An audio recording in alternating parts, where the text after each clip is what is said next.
Андрей Степанович не считал годы. В тайге это занятие было бессмысленным. Здесь время не измерялось календарем, только зимами. Сколько раз вставал лед на реке, сколько раз весной уходил наст, сколько раз приходилось хоронить знакомых, вот и вся арифметика. Он родился здесь, на краю леса, в маленькой избе, которую его дед поставил еще до революции. Отец говорил, что в этих местах тайга либо принимает человека сразу, либо выдавливает его медленно, год за годом. Андрей Степанович остался. Не потому, что любил лес, а просто другого мира для него не существовало. Егерем он стал не по выбору, по продолжению, как становится рекой или камнем. Дед учил его различать следы еще до того, как он научился писать. Отец объяснял, что зверя нельзя ненавидеть и нельзя жалеть. Оба чувства одинаково опасны. В лесу нужно быть ровным, как морозное утро. И потому тот день 5 лет назад он запомнил до мельчайших подробностей. Осень выдалась ранняя и злая. Снег лег быстро, сухой, с настом. Лес стоял настороженный, будто знал, что впереди будет хуже. Андрей Степанович обходил дальний кордон. Место глухое, куда редко совались нормальные люди, но слишком часто тянуло тех, кто искал легкой наживы. Запах он почувствовал еще до того, как увидел следы. Кровь и порох. В тайге этот запах всегда выбивается из общего фона, режет нос, вызывает злость. Он остановился, присел, прислушался. Лес был мертвый. Даже птицы молчали. Логово было разорено грубо и бездумно. Земля вывернута, корни сломаны, снег истоптан тяжелыми сапогами. Браконьеры не скрывались, знали, что сюда редко заходят, знали, что уйдут безнаказанно. Волчицу он нашел метров через 20. Она лежала на боку, лапа вывернута неестественно, шерсть на груди слиплась от крови. Выстрел был почти в упор. Он присел рядом, машинально проверил, хотя и так было ясно, мертвая. «Сволочи!» — тихо сказал он, и слово утонуло в тишине. Он уже собирался уходить, когда услышал звук, который невозможно перепутать. Писк, не вой, не рычание, тонкий срывающийся звук, больше похожий на дыхание. Он замер, снял рукавицу, приложил ладонь к земле. Откуда-то тянуло слабым теплом. Под корнями поваленной сосны он увидел нору, разгреб снег, землю и увидел волчонка. Тот был маленький, грязный, почти голый, глаза мутные, но живые. Он не пытался укусить, не рычал, просто смотрел. В этом взгляде не было ни злобы, ни угрозы, только страх и пустота. Андрей Степанович выпрямился и медленно поднял ружье. Так было правильно, так требовала служба, так его учили. Волк — хищник, волчонок — будущая опасность. Палец лег на спуск. И не нажал. Он стоял долго. Слишком долго для человека, который привык действовать без колебаний. В голове не было мыслей, только одна, тяжелая, как камень: если уйду, он умрет. И это будет не охота, не необходимость, просто смерть. Он выругался. Зло, глухо, сквозь зубы. Снял телогрейку, завернул волчонка и пошел обратно к заимке, чувствуя, как внутри растет раздражение. Не на зверя, на себя. Он выходил его. Это было труднее, чем он ожидал. Волчонок не ел, кашлял, дрожал по ночам. Андрей Степанович вставал каждые 2 часа, грел воду, кормил из тряпки, ругался, грозил себе, что утром все закончится, но утром не заканчивалось. Щенок рос. Медленно, упрямо. Не ластился, не просился, не скулил зря. В глазах рано появилась жесткость. Он был волком, даже здесь, у печки. Когда щенок окреп, Андрей Степанович понял — дальше нельзя. Волк, выросший рядом с человеком — беда. Он либо погибнет, либо станет проблемой для других. Он отвел его далеко, туда, где тайга густая и дикая. Шел долго, пока запах человека не стал слабым и чужим.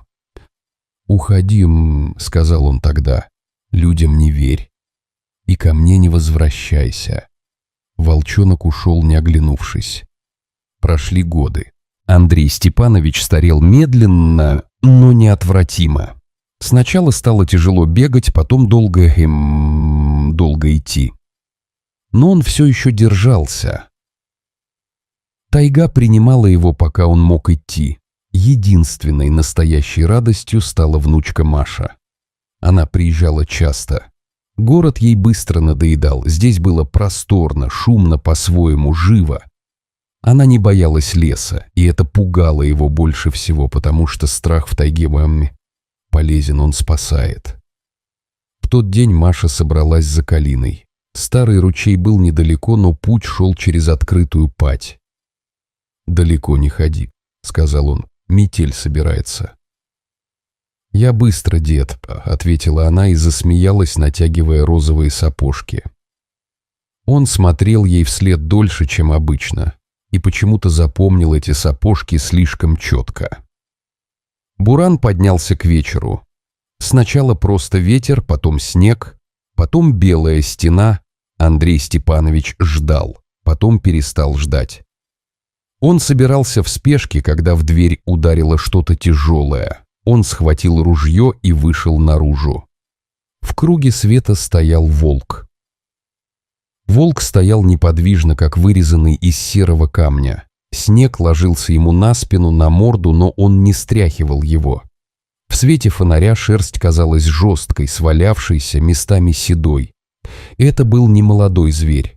Такой вес набирают только те, кто пережил не одну зиму и не одну облаву. У лап волка лежал маленький розовый сапожок. Андрей Степанович почувствовал, как в груди что-то провалилось. Не боль пуста. Пустота. Он сразу узнал этот сапожок. Утром Маша смеялась, застегивая его, жаловалась, что липучка плохо держится. Он поднял ружье машинально. Не для выстрела, так, как человек хватается за край стола, когда внезапно теряет равновесие. «Где она?» Голос сорвался, стал хриплым. «Где?» Волк не зарычал, не сделал ни шага вперед. Он смотрел прямо, спокойно, без вызова. Потом коротко гавкнул, резко, почти по-собачьи. Подхватил сапожок и отбежал на несколько шагов. Обернулся. Андрей Степанович понял. Он даже не закрыл дверь. Рванулся следом, проваливаясь по колено в свежий снег. Ветер тут же ударил в лицо, забил дыхание.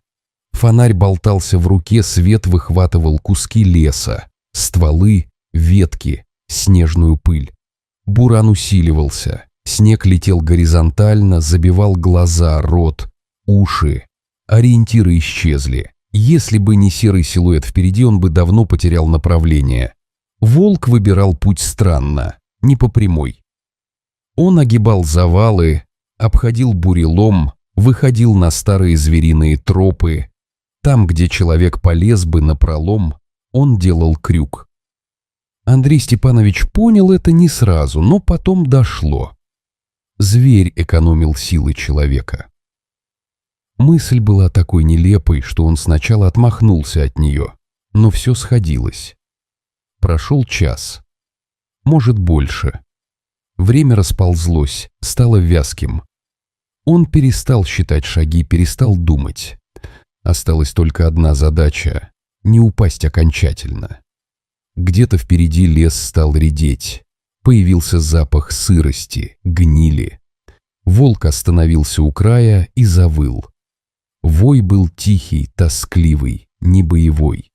Такой воют не для стаи и не для угрозы. Так воют, когда зовут. «Гнилой овраг», — прошептал Андрей Степанович. Он знал это место, знал и боялся. Глубокая промоина с нависающими краями с ледяным дном. Летом туда не совались, а зимой только по большой нужде. Он спустился вниз, не чувствуя, как рвет кожу на руках. Скатился, ударился боком, на секунду потерял дыхание, поднялся и увидел Машу. Она лежала под поваленной елью, свернувшись клубком. Лицо было белое, губы синие, глаза закрыты. Он бросился к ней, упал на колени, прижал ладонь к груди.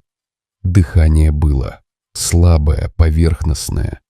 Рядом с ней лежал волк, точнее волчица, молодая, еще не матерая. Она не поднялась, не оскалилась, только прижалась плотнее, когда Андрей Степанович потянул Машу на себя. Он замер. В голове вспыхнула мысль: сейчас бросится, сейчас будет боль. Но волчица не бросилась. Она просто смотрела. Глаза желтые, внимательные, без страха. Она понимала, что происходит. Понимала не по-человечески, но достаточно. Андрей Степанович аккуратно, медленно, будто имел дело с миной, забрал внучку. Волчица отодвинулась, позволила. Он снял с себя куртку, укутал Машу, прижал к груди, пытаясь согреть. Наверху стоял Серый, он не спускался, он смотрел сверху, силуэт его четко вырисовывался на фоне мутной луны. Снег облепил его спину, хвост был опущен. Андрей Степанович поднял ружье. Руки дрожали, он не целился, он поднял ствол в небо и нажал на спуск. Первый выстрел расколол ночь, второй ушел следом. «Спасибо», — прохрипел он, — «спасибо, брат». Волк не ответил. Он просто стоял, потом коротко посмотрел на ребенка, на человека, развернулся и исчез в метели.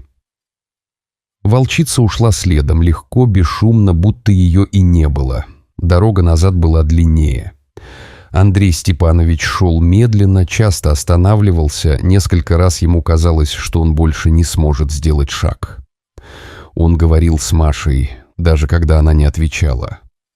Говорил все подряд про печку, про чай, про весну. Когда он дошел до заимки, сил у него не осталось совсем. Он упал на крыльце, прижимая Машу к себе, и уже не чувствовал холода. Очнулся от чужих голосов: соседи, потом врач, потом больница. Маша выжила, долго лежала, долго хромала. Ночами кричала во сне, но выжила. Андрей Степанович после той ночи стал другим, не слабее и слабее тише. Он все так же ходил в лес, но чаще останавливался, слушал. Каждый год в день спасения Маши он уходит на дальний кордон и оставляет там добычу. Не всегда кабана, иногда лося, иногда косулю. Он не знает, приходит ли Серый каждый раз. Но однажды он нашел следы, крупные, волчьи. Он не улыбнулся, просто кивнул, как кивают старому знакомому. Потому что в тайге долги возвращают. И память зверя короче человеческой только в одном: он никогда не забывает добро. Дорогие друзья, если вам понравилось данное видео, поставьте лайк и подпишитесь на канал, чтобы не пропустить новые истории. До свидания.